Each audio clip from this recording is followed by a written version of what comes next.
In today's energy-driven world, the Trans Mountain Expansion Pipeline, also known as TMX, is making waves, and not just in Canada.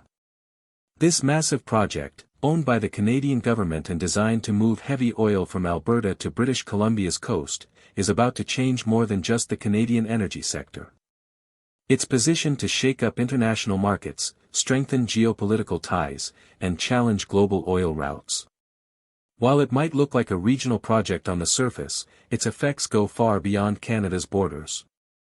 TMX is not just another pipeline, it's a potential game-changer in how the world thinks about energy exports, especially in relation to Asia and the United States.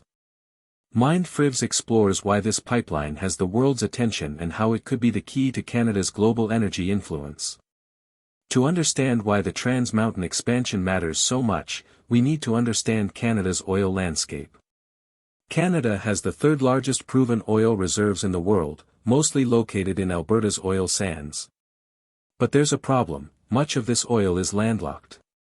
Without enough pipelines to get it to coastal ports, Canada often sells its oil to the US at a discount, losing out on billions of dollars each year. That's where TMX comes in.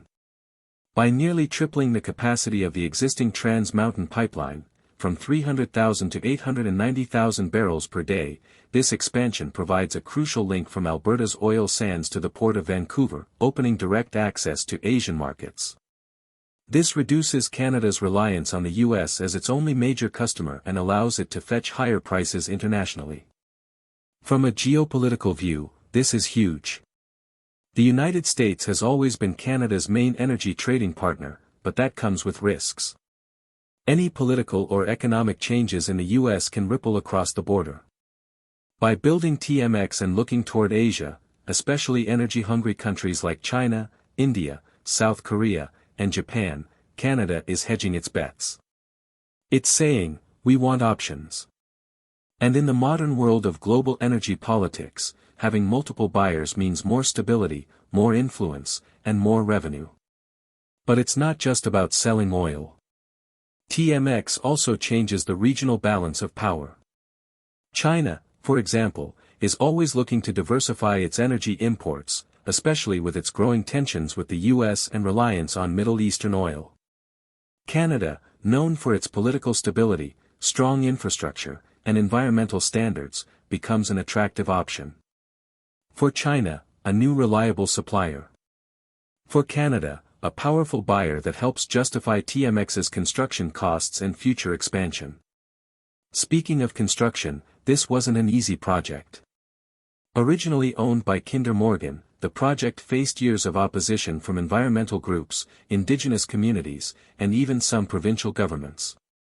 The company nearly backed out before the Canadian government bought the pipeline in 2018 for $4.5 billion Canadian dollars. Since then, costs have ballooned, reaching over $30.9 billion Canadian dollars by the time of completion. Despite these setbacks, the government pushed forward, arguing that the long-term benefits outweigh the short-term costs. And here's where things get interesting for MindFrivs viewers. This is more than a business decision. It's a strategic move. By owning TMX, Canada controls one of its most valuable pieces of energy infrastructure. This control means it can balance economic, environmental, and indigenous interests more effectively than if it were privately owned. It also signals to the world that Canada is serious about being a global energy player. Another important angle is the environmental one. Canada has committed to achieving net zero emissions by 2050. That goal seems at odds with a massive oil pipeline. But the government's argument is that as the world transitions to greener energy, the money earned from oil exports now can fund renewable energy projects later. It's a bridge strategy: use current resources to finance the future. Plus, TMX allows Canada to sell its oil to places with higher environmental standards than the US Gulf Coast refineries, potentially reducing global emissions. And we can't ignore the domestic political implications. TMX has become a symbol in Canada's national conversation about energy, economy, and the environment. Western provinces like Alberta see it as validation that their oil is valuable and needed. Coastal provinces like British Columbia, meanwhile, worry about the risks of oil spills and indigenous land rights. By completing TMX, the federal government is trying to balance these competing interests. It's not perfect, but it's a signal of unity and national purpose in an often divided federation. On the ground, TMX is already creating jobs.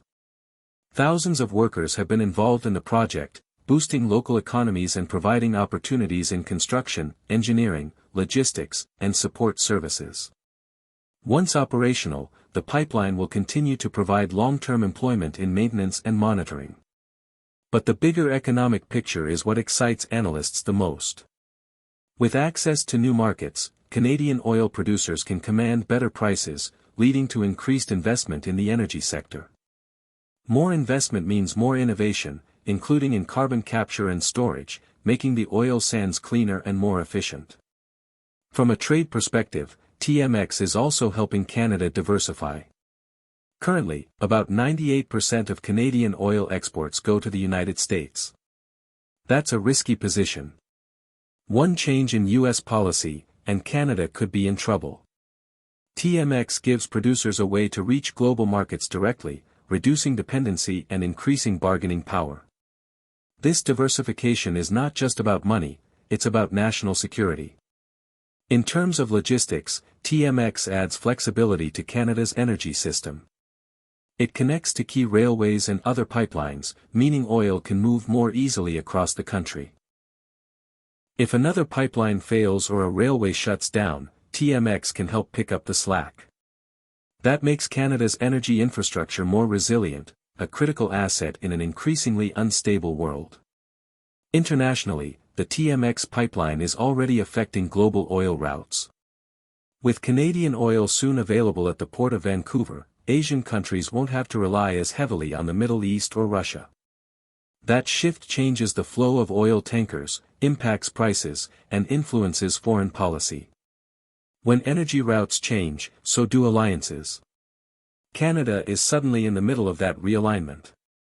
There's also a soft power element. Canada, with its reputation for environmental stewardship, democratic values, and stable government, can use TMX to project influence.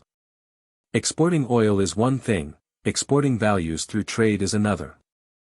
Countries doing business with Canada may be more open to collaboration on climate change, technology, and education. This increases Canada's global standing without military power, something few nations achieve. Critics still argue that TMX locks Canada into fossil fuels at a time when the world is trying to go green. But even they admit that oil demand won't vanish overnight. The International Energy Agency projects that global oil demand will remain high through at least 2030. TMX ensures Canada can benefit from that demand while preparing for the future. Let's also talk about Indigenous communities. TMX runs through numerous traditional lands, and this has led to legal battles and protests. However, the Canadian government has also taken steps to include Indigenous voices. Several First Nations have expressed interest in owning a stake in the pipeline, seeing it as a way to generate wealth and create long-term economic opportunities for their people. If successful, TMX could become a model for inclusive infrastructure development, combining economic growth with reconciliation. For Mind-Friv's viewers interested in global finance, TMX is worth watching. The oil flowing through this pipeline isn't just a commodity, it's part of a much bigger strategy involving national budgets, currency values, and investor confidence. A more profitable oil sector strengthens Canada's dollar, supports social programs, and funds the transition to green energy. The ripple effects touch everything from real estate to education funding. From a technological perspective, TMX is also advancing the pipeline industry. Modern sensors, leak detection systems, and automated shut-off valves make this one of the safest pipelines ever built. It shows how innovation can reduce risks and improve public trust. These technologies can be exported, too, adding another revenue stream for Canadian tech firms. Don't forget the impact on the U.S. While the U.S. still benefits from Canadian oil, TMX reduces its monopoly. That means more competition for U.S. refineries, which could drive innovation or lower costs. At the same time, it may force the U.S. to rethink its own energy strategies and relationships, including with countries like Venezuela or Saudi Arabia. In a strange twist, TMX might even improve US-Canada relations by creating a more balanced energy partnership. In conclusion, the Trans Mountain Expansion Pipeline is far more than just steel and oil. It's a strategic asset, an economic driver, a diplomatic tool, and a symbol of what modern energy policy can look like. For Canada, it represents independence, opportunity, and global relevance. For the rest of the world, it's a reminder that the energy map is always changing, and that even peaceful nations like Canada can shift the balance of power. So whether you care about economics, politics, the environment, or innovation, TMX is a story worth following. The world is watching. The markets are shifting. And Canada is stepping onto the global energy stage with a bold new move. For more stories like this that uncover the hidden connections behind global industry and power, make sure to subscribe to Mind Frivs.